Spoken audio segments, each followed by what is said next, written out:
ಸರ್ಕಾರದ ಬೇಜವಾಬ್ದಾರಿತನ, ನಿರ್ಲಕ್ಷ್ಯ ಮತ್ತು ಒಂದು ವ್ಯವಸ್ಥಿತವಾಗಿರ್ತಕ್ಕಂಥ ಸಂಚಿನ ಮೂಲಕ ಈ ಪ್ರಶ್ನೆ ಪತ್ರಿಕೆ ಸೋರಿಕೆ ಇಡೀ ದೇಶದ ಯುವಕರ ಭವಿಷ್ಯದ ಜೊತೆ ಚೆಲ್ಲಾಟ ಆಡ್ತಾ ಇದೆ.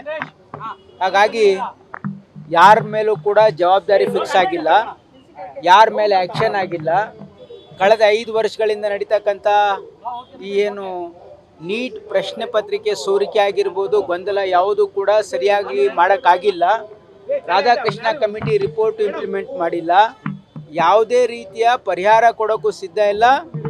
ಇವತ್ತು ಕೇಂದ್ರ ಸರ್ಕಾರದ ಮುಖ್ಯ ಸ್ಥಾನದಲ್ಲಿರ್ತಕ್ಕಂಥ ಜನರು ಇದರಲ್ಲಿ ಆಗಿದ್ದಾರೆ ಅಂತಕ್ಕಂಥ ಗುಮಾನಿ ಇಡೀ ದೇಶದಲ್ಲಿರೋದ್ರಿಂದ ಇವತ್ತು ದೇಶದ ಶಿಕ್ಷಣ ಸಚಿವರು ರಾಜೀನಾಮೆ ಕೊಡಬೇಕು ಮತ್ತು ಈ ವ್ಯವಸ್ಥೆಯನ್ನು ಸರಿಪಡಿಸಲಿಕ್ಕೆ ನಾವು ದಕ್ಷಿಣ ಭಾರತದ ಅನೇಕ ಇವತ್ತು ಎಲ್ಲ ವೈದ್ಯಕೀಯ ಶಿಕ್ಷಣ ಆರೋಗ್ಯ ಸಚಿವರು ಸೇರಿ ಒಂದು ಮೀಟಿಂಗ್ ಮಾಡಬೇಕು ಅಂತಕ್ಕಂಥದ್ದು ಆಲೋಚನೆ ಇದೆ.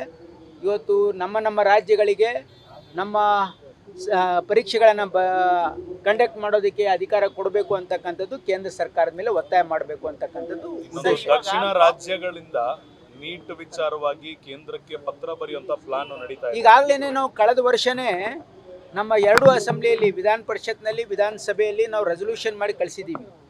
ನಾವು ತಮಿಳುನಾಡು, ಆಂಧ್ರ ಪ್ರದೇಶ್, ತೆಲಂಗಾಣ ಎಲ್ಲ ರಾಜ್ಯಗಳಿಂದ ಹೋದರೂ ಕೂಡ ಕೇಂದ್ರ ಸರ್ಕಾರ ಇದಕ್ಕೆ ಸ್ಪಂದಿಸಲಿಕ್ಕೆ ತಯಾರಾಗಿಲ್ಲ. ಅವರು ಸರಿಯಾಗಿ ಇದು ಎಕ್ಸಾಮ್ ಮಾಡೋಕ್ಕೆ ರೆಡಿ ಇಲ್ಲ, ನಮಗೂ ಮಾಡೋಕ್ಕೆ ಬಿಡ್ತಾ ಇಲ್ಲ. ಇದರಲ್ಲಿ ಬಹುಶಃ ಮಾಲಾಫೈಡ್ ಇಂಟೆನ್ಷನ್ ಇದೆ. ಕೇಂದ್ರ ಸರ್ಕಾರದ ಯಾರೋ ಪ್ರಭಾವಿ ನಾಯಕರು ಇದರ ಹಿಂದೆ ಅಡಗಿದ್ದಾರೆ, ಪ್ರತಿ ವರ್ಷ ಇದರಲ್ಲಿ ದುಡ್ಡು ಮಾಡ್ತಾ ಇದ್ದಾರೆ ಅಂತಕ್ಕಂಥ ಗುಮಾನಿ ಇಡೀ ದೇಶದಲ್ಲಿದೆ.